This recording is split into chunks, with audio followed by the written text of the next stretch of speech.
Subscribe now and press the bell icon. Never miss an update. Good morning बच्चों, class 12th के physics का चौथा chapter देखिए, moving charges eight magnetism यानी गतिमान आवेश और चुंबक में। आज हम लोग एक बहुत ही इंपॉर्टेंट टॉपिक को देखेंगे, शंट। देखिए शंट क्या होता है। इसके पहले वाला टॉपिक में हम लोग चल कुंडली गैल्वेनोमीटर का उपयोग किसी परिपथ में धारा को मापने के लिए किया जाता है और चर कुंडली गैल्वेनोमीटर को परिपथ में श्रेणी क्रम में जोड़ दिया जाता है। ये सब समझिए। मान लीजिए कि ये मेन सर्किट है, मेन परिपथ है और इस मेन परिपथ में 5 एम्पियर की धारा प्रवाहित हो रही है, ठीक है। और चर कुंडली गैल्वेनोमीटर से धारा को मापने के लिए चर कुंडली गैल्वेनोमीटर को याद रखिएगा और देखिए में पूछेगा भी। चर कुंडली गैल्वेनोमीटर से धारा मापने के लिए उसको जोड़ा जाता है श्रेणी क्रम में, समानांतर क्रम में, दोनों या कोई नहीं। श्रेणी क्रम में याद रखिएगा, किसमें जोड़ा जाता है? श्रेणी क्रम। तो मान लीजिए कि यहाँ पर चर कुंडली गैल्वेनोमीटर का प्रतिरोध इस प्रकार से जोड़ दिया गया है। ये चर कुंडली गैल्वेनोमीटर है जी। अब क्या होगा, देखिए 5 एम्पियर का धारा इसमें चलाएगा, श्रेणी क्रम में है, एक ही रास्ता तो है जाने का धारा। अब 5 एम्पियर करंट पूरा चला देगा। लेकिन होता क्या है, चर कुंडली गैल्वेनोमीटर जो है वो बहुत कम धारा को मापता है, उसका सहन शक्ति बहुत कम होता है। यानी वो 5 एम्पियर, मान लीजिए ये जो गैल्वेनोमीटर बना हुआ है ये हाईएस्ट 4 एम्पियर के ही करंट को माप सकते हैं। समझने के लिए बता रहे हैं कितना, 4 एम्पियर। लेकिन आ कितना गया है इसके पास, 5 एम्पियर। अब क्या हो जाएगा, इतना धारा को ये सह नहीं सकता है, तो इसका कॉइल क्या हो जाएगा, जल जाएगा, क्षतिग्रस्त हो जाएगा। अब इससे बचाने का हमको कुछ उपाय करना है। उपाय हम क्या कर सकते हैं, समझिए। अगर हम यहाँ बीच से एक तार और खींच दें, एक सर्किट और बना दें, तब क्या हो जाएगा, देखिए यहाँ से जो मेन सर्किट से 5 एम्पियर करंट आ रहा है वो जैसे ही यहाँ पर आएगा तो कितने भाग में बढ़ जाएगा, 2 भाग में। कुछ करंट इधर जाएगा, कुछ करंट इधर। अब मान लीजिए कि इधर 1 एम्पियर करंट गया और इधर कितना गया, 4 एम्पियर, क्योंकि टोटल कितना है, 5 एम्पियर।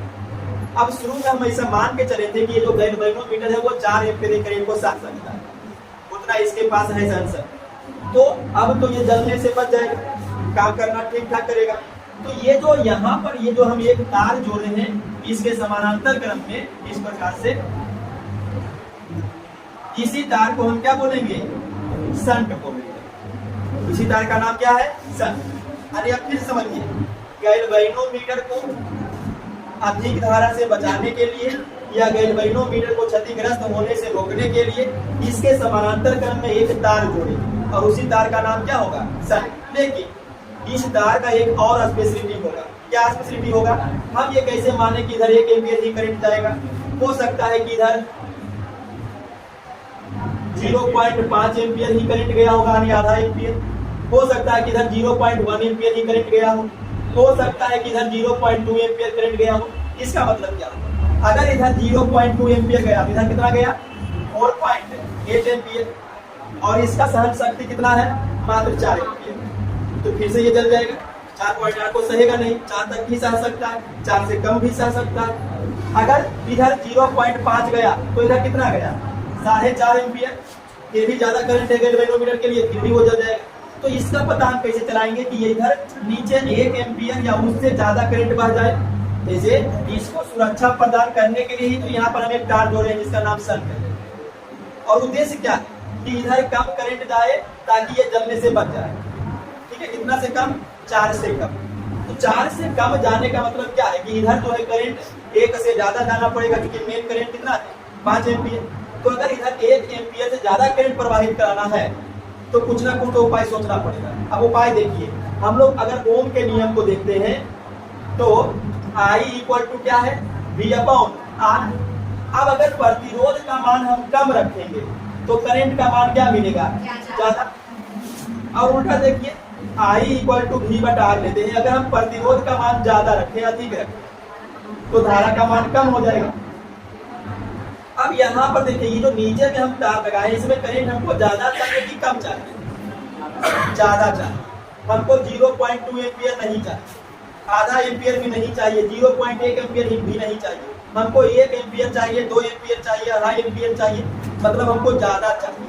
तो ज्यादा के लिए प्रतिरोध क्या चाहिए, कम। तो यहाँ पर जितना संभव हो सके कम से कम प्रतिरोध वाला तार जोड़ा जाता है, कम से कम प्रतिरोध, ताकि अगर प्रतिरोध कम रहेगा तो करंट इधर ज्यादा पार होगा, और अगर इधर करंट ज्यादा पार हुआ तो करंट इधर कम हो जाएगा। अब गैल्वेनोमीटर सुरक्षित है, ठीक है। तो फिर से याद रखिएगा, इसका परिभाषा क्या लिखिएगा शंट का, गैल्वेनोमीटर को उच्च धारा की प्रबलता से बचाने के लिए इसके समानांतर क्रम में कम प्रतिरोध का तार, कैसा प्रतिरोध होना चाहिए, कम। तो कम प्रतिरोध का तार जोड़ते हैं और उसी तार का नाम क्या है, शंट, ठीक है। इसको हम सूचित करेंगे यस से। इसका फिर से साफ डायग्राम देख लीजिए। देखिए, मान लीजिए कि मेन सर्किट में आई करंट प्रवाहित हो रहा है और यहाँ पे गैल्वेनोमीटर का प्रतिरोध G है, ठीक है। अब यहाँ पर देखिए नीचे में समानांतर क्रम में एक कम प्रतिरोध का तार जोड़ेंगे और यही कम प्रतिरोध का तार क्या कहलाएगा, शंट कहलाएगा। इधर जो धारा जाएगा उसको हम मान लेंगे IG और इधर जो धारा जाएगा उसको IS। गैल्वेनोमीटर में धारा और शंट में धारा दो भाग में बट गया। मेन करंट जितना भी होगा अब ये उसको सर सकता है, ठीक है। तो परिभाषा नोट कर लीजिए। देखिए शंट का डेफिनेशन क्या होगा, चल कुंडली गैल्वेनोमीटर का उपयोग हम लोग अल्प धारा को मापने में करते हैं। यदि किसी कारणवश गैल्वेनोमीटर से उच्च प्रवाहता की धारा प्रवाहित हो जाती है तो चल कुंडली गैल्वेनोमीटर कुंडली क्या होगा, जल सकता है। और उसको बचाने के लिए चल कुंडली गैल्वेनोमीटर की कुंडली को उच्च धारा से बचाने के लिए ही इसके समानांतर क्रम में जो अल्प प्रतिरोध का तार जोड़ेंगे उसी को हम क्या बोलेंगे, शंट बोलेंगे। तो ये आपका शंट का डेफिनेशन हो गया। और ये इसका सर्किट देखिए कैसे तैयार हुआ, ठीक है। ये मेन जो परिपथ है उसका करंट I है और यहाँ मान लीजिए ये जो गैल्वेनोमीटर है उसका प्रतिरोध G है, ठीक है। इसमें ज्यादा धारा प्रवाहित ना हो इसके लिए एक उपाय क्या किया गया कि यहाँ पर समानांतर क्रम में एक कम प्रतिरोध का तार जोड़ दिया, इसी को हम क्या बोलेंगे, शंट। ऐसा करने से क्या होगा कि जो मेन करंट है जैसे ही ए जंक्शन पर पहुंचेगा दो भाग में बट जाएगा, धारा का बंटवारा हो जाएगा। तो मान लीजिए कि जो गैल्वेनोमीटर में करंट गया उसका नाम रख दिए IG और जो शंट के तरफ गया उसका नाम IS रखे, ठीक है। अब IG का मान कितना होगा, IS का मान कितना होगा और S का मान कितना होगा, इसमें तीन समस्या है। समझिए, मेन करंट मान लीजिए 5 एम्पीयर है, ठीक है। इधर कितना करंट गया होगा पता नहीं है, इधर कितना करंट गया होगा ये भी पता नहीं होगा, और शंट आप कितना का लगाए हैं ये भी पता नहीं है। तो ये तीन चीज का जो मान है हम लोग को निकालना पड़ेगा, ठीक है। तो निकालते हैं, देखते हैं यहाँ पे। यदि A और B के बीच का विभवांतर V हो तो, ठीक है, बिंदु A और बिंदु B के बीच का विभवांतर कितना मान लिए हैं। अब अगर ऐसा है तो देखिए ओम के नियम है,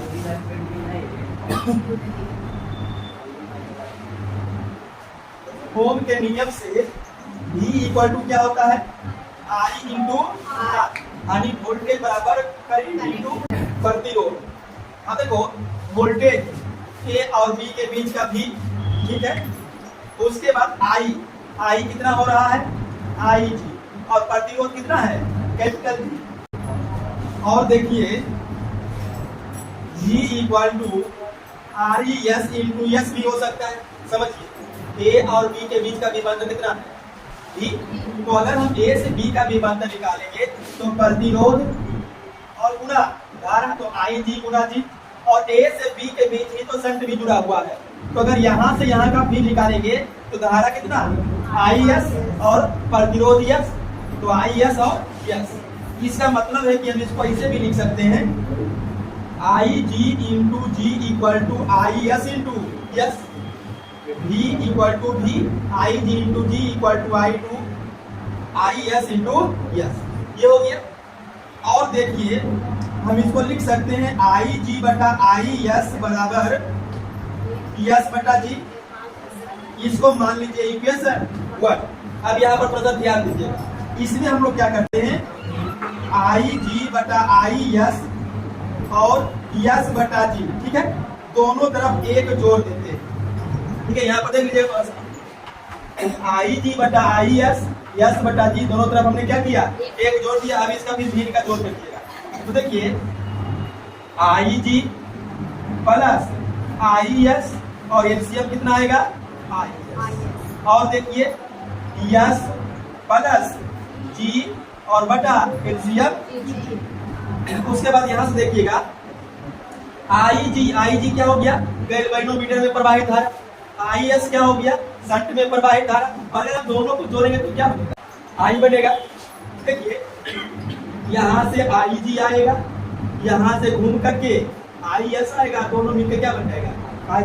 तो ये दोनों को जोड़ने के बाद बटा कीजिएगा I S equal to S plus G बटा जी। अब यहाँ से देखिए छोटू, अगर हम आई एस का मान निकालें आई बटा एस प्लस जी और इंटू, तो ये तो हो गया शंट में प्रवाहित धारा। पुनः देखिए, देखो ये छोटू, पुनः समीकरण 1 से ही लीजिए, इस बार उल्टा करके लीजिएगा। आई एस ऊपर आई जी नीचे, जी भी ऊपर एस नीचे, दोनों तरफ उल्टा होगा ना। अब फिर से देखिए वही वाला प्रक्रिया, एक एक जोड़ने वाला, आई एस आई जी एक इधर जोड़िए, जी एस और प्लस एक इधर जोड़िए, फिर बेल का जोड़ कीजिएगा तो आई जी एलसीएम आ जाएगा, कितना बचेगा आई एस प्लस आई जी, फिर जी इधर जाएगा तो प्लस एस बटा। उसके बाद यहाँ देखो जो आई जी प्लस आई एस क्या बनेगा, आई जी जी प्लस एस और एस।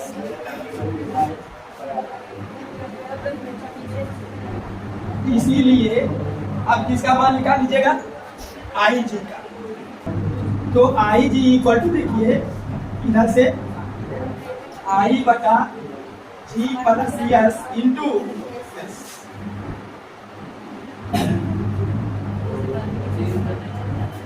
ठीक है, देखिए समझिए, गैल्वेनोमीटर में प्रवाहित धारा निकल गया, शंट में प्रवाहित धारा निकल गया। अब शंट का मान निकालना। देखिए माना कि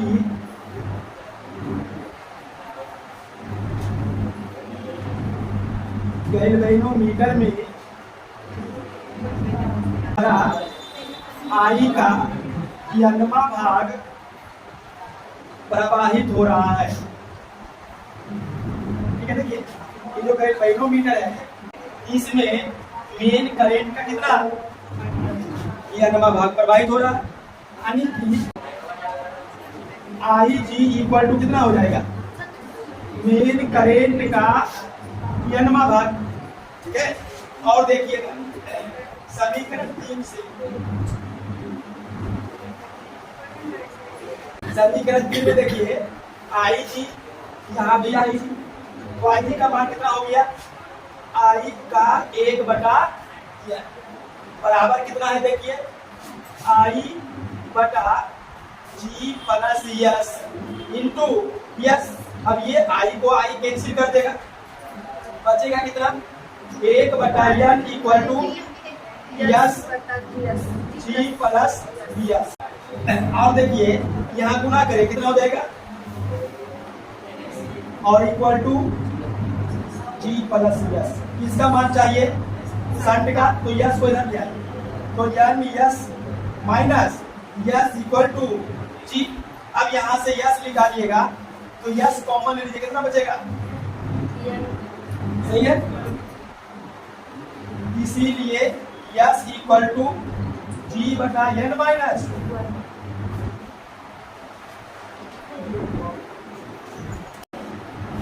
अब देखिए यूजेज ऑफ शंट की उपयोगिताएं, ये भी क्वेश्चन आप लोग से 2 नंबर का पूछेगा। ठीक है, देखिए शंट का उपयोग हम लोग किस लिए करते हैं, देखिए ये जो अल्प प्रतिरोध का तार हम लोग जोड़ते हैं गैल्वेनोमीटर के समानांतर में, इसका काम यही होता है कि ये गैल्वेनोमीटर को जलने से बचा सकता है, सुरक्षा के लिए।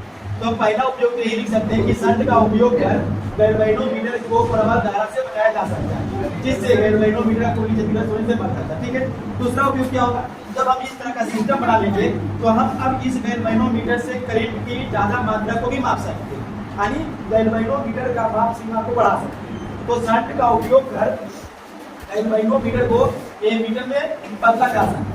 और तीसरा उपयोग क्या है, शंट का उपयोग कर एमीटर की माप सीमा को बढ़ाई जाती है। ठीक है।